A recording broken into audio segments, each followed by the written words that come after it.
Assalamualaikum warahmatullahi wabarakatuh.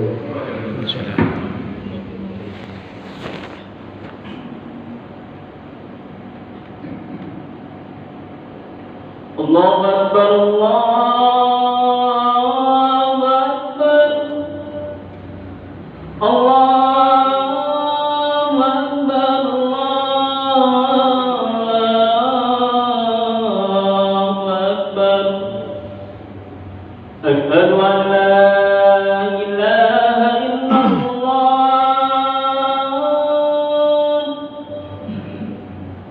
Asyhadu an la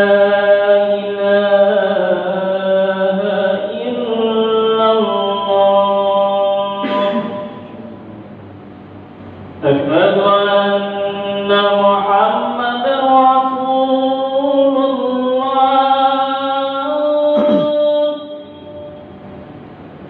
أشهد أن محمدا رسول الله.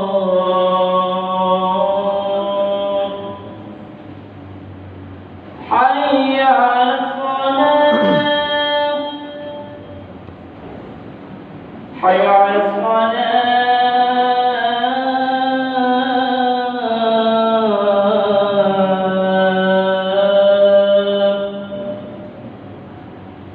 حي على الفلاح، حي على الفلاح.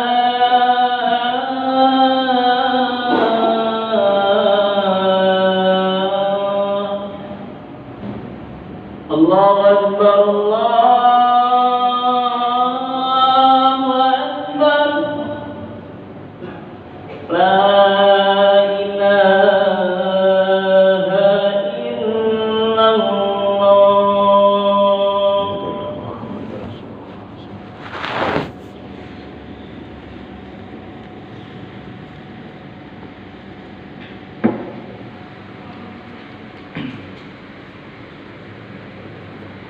إن الحمد لله الذي هدانا لخير الأديان وجعل محبتنا وإمامنا القرآن، وأشهد أن لا إله إلا الله وحده لا شريك له، وأشهد أن محمدا عبده ورسوله للإنس والجان. اللهم صل وسلم وبارك على عبدك ورسولك سيدنا محمد سيد ولد عدنان، وعلى آله وأصحابه أهل الفضل والإحسان. أما بعد، فيا عباد الله اتقوا الله، اتقوا الله، اتقوا الله في السر والعلن فقد فاز المتقون.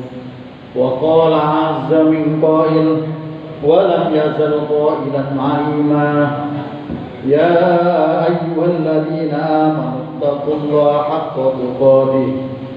حق تقاته ولا تموتن إلا وأنتم مسلمون. Ma'asyiral muslimin, hafizakumullah. Alhamdulillah, kita patut bersyukur kepada Allah Subhanahu wa Ta'ala atas rahmat dan nikmatnya, sehingga pada saat ini kita masih diberi kesempatan untuk bertawajuh, mengabdikan diri kepada Allah Subhanahu wa Ta'ala, menjalankan sebagian syariatnya, yaitu salat Jumat bersama-sama, dengan harapan mudah-mudahan apa yang kita lakukan ini mendapat ridho dan ampunan dari Allah Subhanahu wa Ta'ala. Amin ya rabbal alamin. Ma'asyiral muslimin, hafizakumullah. Tidak ada jaminan terbebas dari dosa bagi seluruh manusia selain para nabi dan para utusan Allah. Artinya, ma'asyiral muslimin, semua manusia sangat berpeluang melakukan dosa yang berarti harus mencicipi siksa neraka dahulu. Apalagi seperti dimaklumi, kekuatan setan begitu hebat mendorong manusia terjatuh ke lembah dosa. Masyaallah muslimin hafizahullah.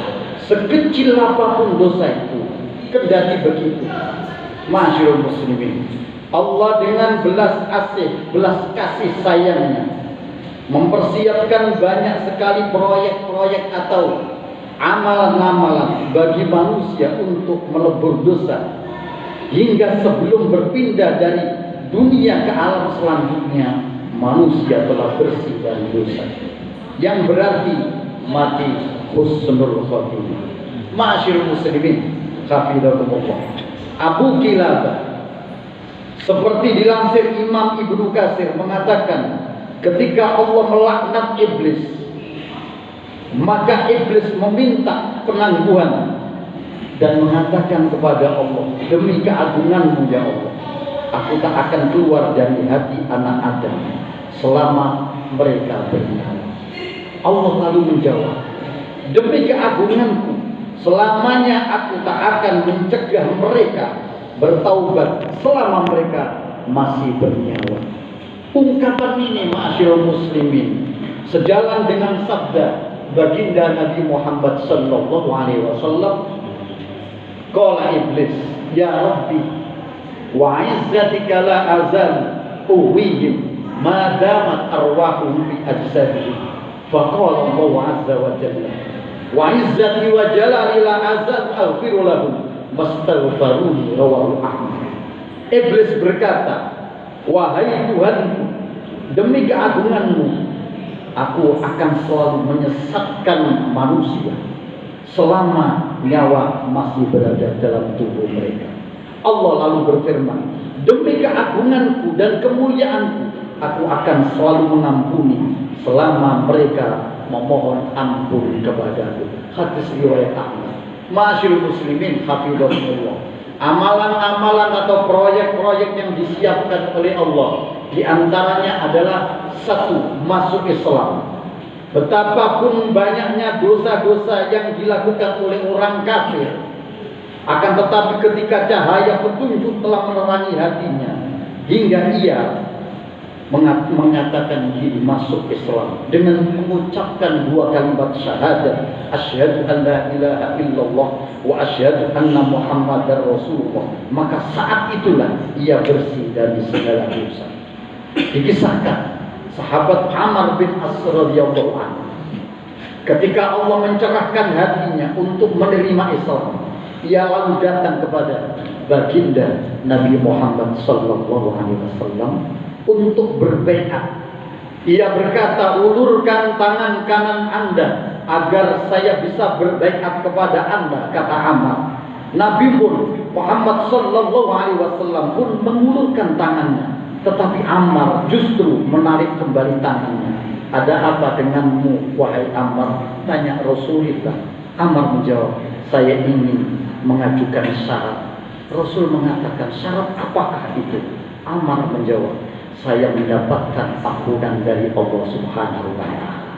Maka baginda Rasulullah Muhammad sallallahu alaihi wasallam mengatakan, ama alimta annal islama yahdimu ma kana qablah wa annal hijrata tahdimu ma kana qablaha wa annal hajja yahdimu ma kana qablah, rawahu Muslim. Tidak mengertikah kamu sesungguhnya Islam menghancurkan dosa-dosa sebelum Islam, sesungguhnya hijrah melebur dosa sebelum hijrah, dan sesungguhnya haji melebur dosa sebelum haji. Masyaallah muslimin hafizahumullah. Dua, amalan yang disiapkan oleh Allah untuk menghapus dosa adalah taubat dan istighfar. Imam Nawawi dalam kitab Riyadhus Shalihin menyebutkan 3 syarat taubat. 1, mencabut diri dari dosa atau bahasa Arabnya ikhlas.